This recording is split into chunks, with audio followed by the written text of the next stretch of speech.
कैसी है योगी सरकार, सुनिए सरदार की दहाड़। गुंडे के खिलाफ एक्शन पर क्या बोले सरदार। सरदार अजीत ने खुद को बताया सच्चा सनातनी। आज योगी जी का जब से राज हुआ है, सनातन सर उठा के जी रहा है। रात 12-12 बजे 1-1 बजे तक महिलाएं घूम रही हैं। किसी को रहना है तो वंदे मातरम कहना हो, बटोगे तो कटोगे, एक रहोगे काटोगे। तो सिख तो असली सनातनी है। मंदिरों को तोड़ के मस्जिद बना दी गई है, तो स्वेच्छा से उस कौम को मंदिर को दे देना चाहिए।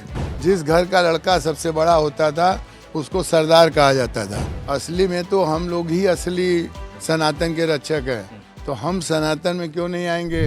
नमस्कार, मैं सुमित तिवारी, एनएमएफ न्यूज़ में आप सभी का बहुत बहुत स्वागत है। सनातन राष्ट्र शंखनाद महोत्सव किया जा रहा है दिल्ली के अंदर। भारत मंडपम में हम मौजूद हैं। यहाँ पर देश से कोने कोने से लोग आए हुए हैं, हर समाज के लोग आए हुए हैं, सनातन धर्म से जुड़े हुए लोग यहाँ पर आए हुए हैं। हर सनातन यहाँ पे पहुँचा हुआ है। ऐसे में एक सरदार जी हमारे साथ में मौजूद हैं। इनसे बातचीत करते हैं और जानते हैं कि इस महोत्सव में आने के बाद क्या इनको कहना है और साथ ही क्या ज़रूरत इसकी पड़ रही है देश के अंदर, क्यों सनातनियों को इतना जगाने की कोशिश की जा रही है, क्या वजह है, इन सारे विषयों पर बातचीत करेंगे।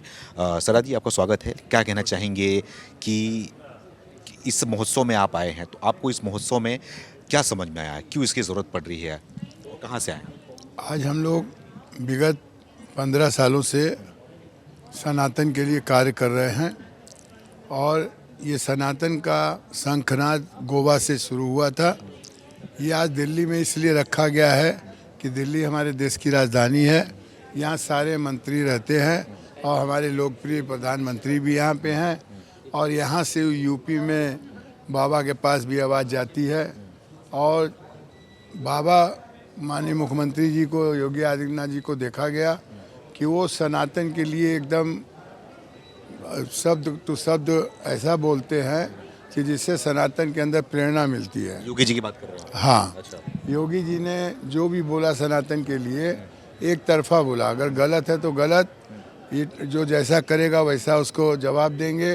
ज़रूरत पड़ी बुलडोजर चला दिया, ज़रूरत पड़ी कहा कि तुम लोगों को मैं ठीक कर दूंगा, पर मैं किसी भी तरह का लव जिहाद, हलाल या ये सब अत्याचार, आतंकवाद, क्षेत्रवाद कुछ भी होने नहीं दूंगा।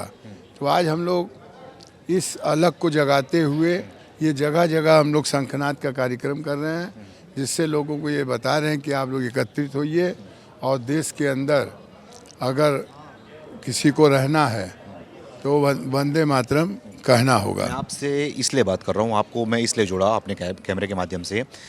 आप सिख समाज से आते हैं और जो ये है सनातन राष्ट्र शंखनाद है, तो आप सिख समाज से आते हैं, तो आप सनातन की बात क्यों कर रहे हैं? आप सनातन राष्ट्र महोत्सव में क्यों आए हैं और योगी जी की बात कर रहे हैं, तमाम बातें कर रहे हैं, तो इसके बारे में?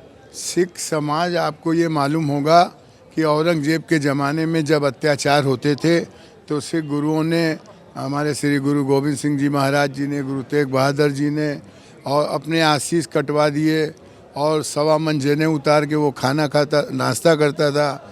उसके लिए उन्होंने दिल्ली तक गए, अपने बच्चों को जिंदा चुनवा दिए। तो सिख तो असली सनातनी है। सिख को तो हमारे सनातन की रक्षा के लिए बनाया ही गया है।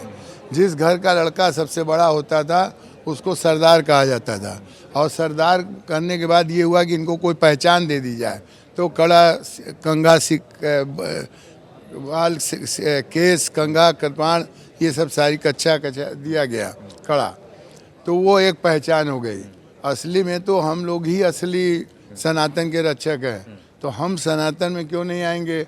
और सनातन के अंदर हम लोग आके लोगों का सपोर्ट कर रहे हैं और लोगों को ये कह रहे हैं कि आप लोग ना लव जिहाद से डरिए, ना आतंकवाद से डरिए, ना किसी तरह का डरिए, और एकदम सर उठा के रहिए। अगर एक आदमी के साथ भी कोई अत्याचार होता है तो आप लोग तत्काल उसका मुँह तोड़ जवाब दीजिए। जैसे माननीय मुख्यमंत्री जी ने कहा, बटोगे तो कटोगे, एक रहोगे तो नेक रहोगे, तो हम लोगों ने उसको बदल दिया है, बटोगे तो कटोगे, एक रहोगे काटोगे।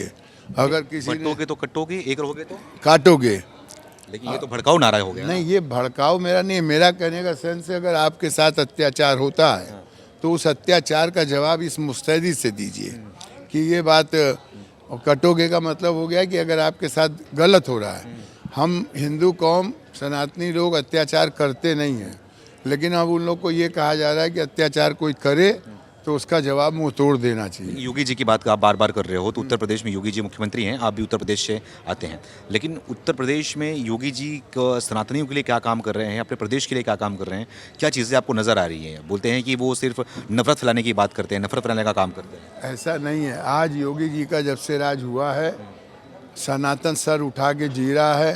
रात 12-12 बजे 1-1 बजे तक महिलाएं घूम रही हैं, किसी को कोई डर नहीं लग रहा है और हर आदमी एकदम अपने आप के अंदर ये समझता है कि मैं ही योगी हूँ और हर आदमी के अंदर इतना बल आ गया है कि अब उसको जैसे लगता है डर ही नहीं रह गया है।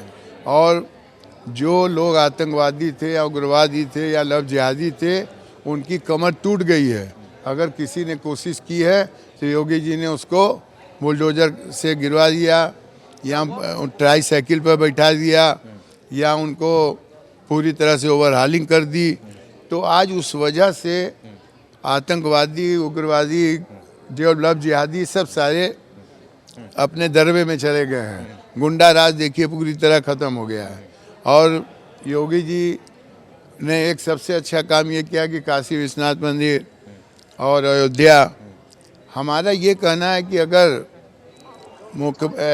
पुराने समय में अगर मंदिरों को तोड़ के मस्जिद बना दी गई है तो स्वेच्छा से उस कौम को मंदिर को दे देना चाहिए, और नहीं देते हैं तो मैं समझता हूँ कि योगी जी के राज में जितनी भी मंदिर मस्जिद बने हैं वो सारे वापस हो जाएंगे। लग रहा है आपको? हाँ एकदम। अभी तो ये अंगड़ाई है। हाँ, अभी तो ये अंगड़ाई है, आगे और लड़ाई है।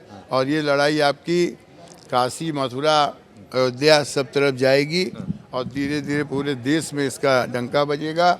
और प्रधानमंत्री जी के रहते और योगी जी के रहते किसी के साथ कोई गलत नहीं होगा।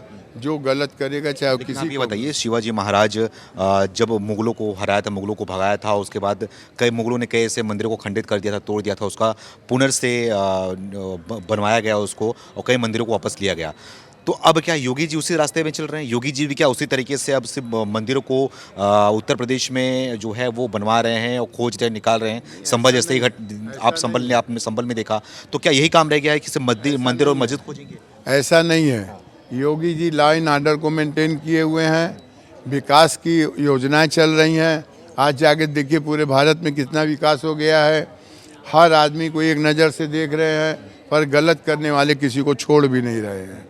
और योगी जी ने अगर आज 70 साल के बाद अगर कोई सनातन की सरकार आई है तो अगर वो अपनी चीज़ों को वापस ले रही है तो इसमें कोई बुराई नहीं है।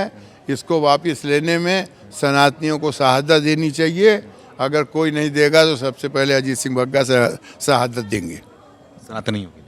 हाँ, सनातनियों के लिए। देखिए, मैं दिल्ली के जो भारत मंडपम हॉल है वहाँ से मैं लोगों से बातचीत कर रहा हूँ, जो लोग यहाँ पे आए हुए हैं, इस महोत्सव में आए हुए हैं, और ये समझाने की कोशिश कर रहा हूँ कि देश के अंदर क्या कुछ चल रहा है और देश के अंदर इस तरीके की जो अब महोत्सव किए जा रहे हैं, इसके पहले दिल्ली में कोई भी इस तरीके का महोत्सव नहीं देखने को मिलता था, लेकिन अब ये भारत मंडपम बनाया गया है और यहाँ पर लोग हैं जो है सनातन संस्कृति को जागृतित किया जा रहा है। जो लोग यहाँ पे जो सनातनी जागरूक नहीं हैं, जो इस चीज़ से दूर कटे जा चुके थे, उन सभी को यहाँ पर जगाने की कोशिश की जा रही है और लोगों को जो है अपने देश के वीरता और यहाँ के सनातन की ताकत को बताया जा रहा है।